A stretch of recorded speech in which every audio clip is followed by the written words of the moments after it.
Good evening, and thank you for the applause and the hoots. I don't even know where it came from, but thank you. Lee, I'm looking at you. So I'm the president of the Sexual Integrity Project. I've been that since the inception in 2021. It's been a great honor to do that. For the last 10 years, I've been privileged to work with men who are going through this recovery. Worked with hundreds of them by now, and I love every single one of them. I would like to take a second to say that I got that ability and that opportunity by a friend and a mentor who is an honored guest here tonight, who is Robbie.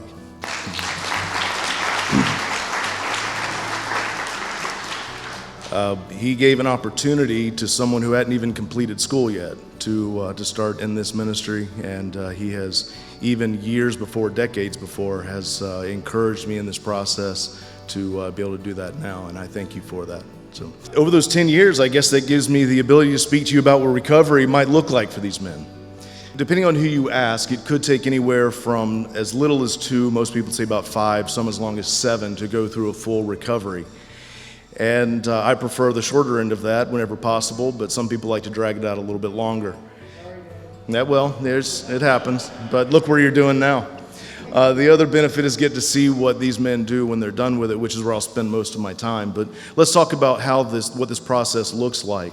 So you have the first problem, which is a sexual integrity problem. Those are people who are acting outside the rules or the confines of their relationship, or those of us who are Christians would even say the Christian ethic, and they begin to have problems and struggles that may include anything from pornography to affairs to prostitutes, massage parlors, etc.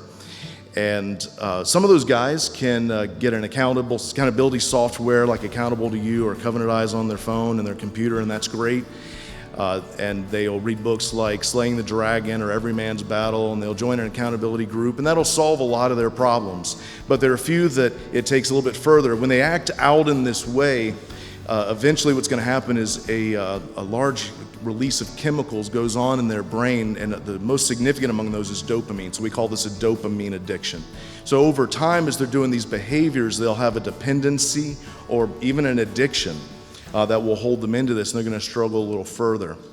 Well, a lot of those behaviors are rooted in something that we call an intimacy disorder. That's the inability to effectively connect with another person spiritually, physically, intellectually, emotionally, and socially.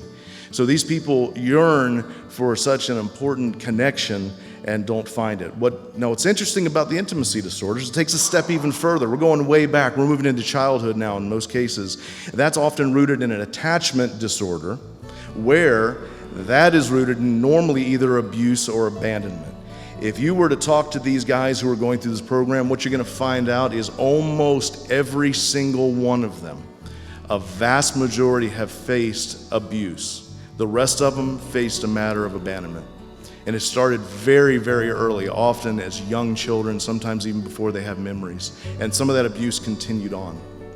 And they decided, I don't want to feel that pain anymore. I don't want to feel the struggle that I have to go through in remembering the abuses and the abandonment that I faced. So I want to find a way to numb that out. And they find a way. Some people turn to drugs, alcohol, all sorts of things. But you know what? There's a really free and easy and cheap one of pornography and the behaviors that go with that. And so they get this release. Now I want you to imagine something for a moment. If you have a large grass field and you walk through that grass field the same way every day, what's going to happen? You're going to create a path, exactly. And so when these guys say, I don't want to feel this way, their brain says immediately, I know exactly what to do. And so they become compelled to act out these behaviors, often in a cycle that they can't even control. Well, let me ask you another question. What happens in that same grass field when you quit walking down that path? It grows back, that's right. There's neuroplasticity. There's the ability for your brain to repair that wiring, and that's what we do. So here's what this process looks like. They come in, most of the time their lives are completely destroyed. They've been arrested, their wife has left them, or they've just reached the bottom and they're done with it. They can't live in this anymore. So the first stage is, I've broken this down into a very scientific way, stop doing stupid stuff. Stop doing the things that are blowing up your marriage, are hurting your children, ruining your job. Just stop it. And we have to have some help to do that.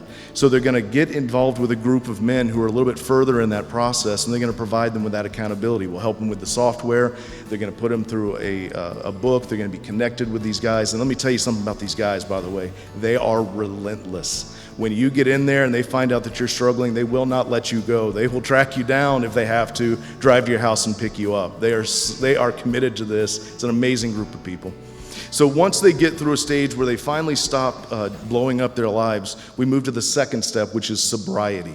So that field we talked about, that takes about 90 days, plus or minus, of not acting out like that.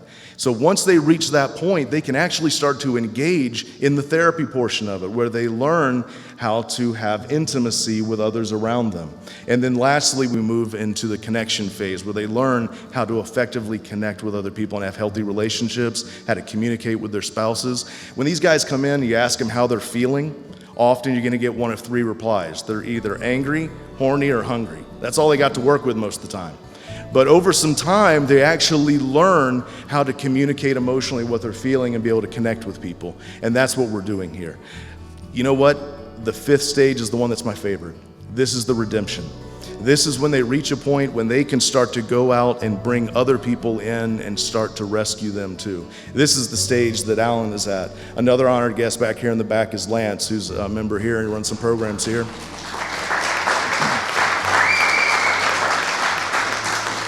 These two men are out there actively providing and chasing down men and being able to bring them healing. And I can tell you, I've seen marriages restored, marriages that were broken and have been brought back together after this. I've seen fathers restored to their children, men restored to their jobs. They get their lives back whenever they finally get this stuff figured out and start becoming the men of God that they were designed to be, the fathers they were designed to be, all through their life. And they can often get these things restored. Sometimes they don't, but a lot of times they can. Either way, they're able to move on beyond that and find that healing. It is the greatest joy in my life to be able to see what these men do and who they become. It is astonishing to me how they change in just a matter of a few months. To see the love and compassion, the care that they have for each other and for the other men that are lost.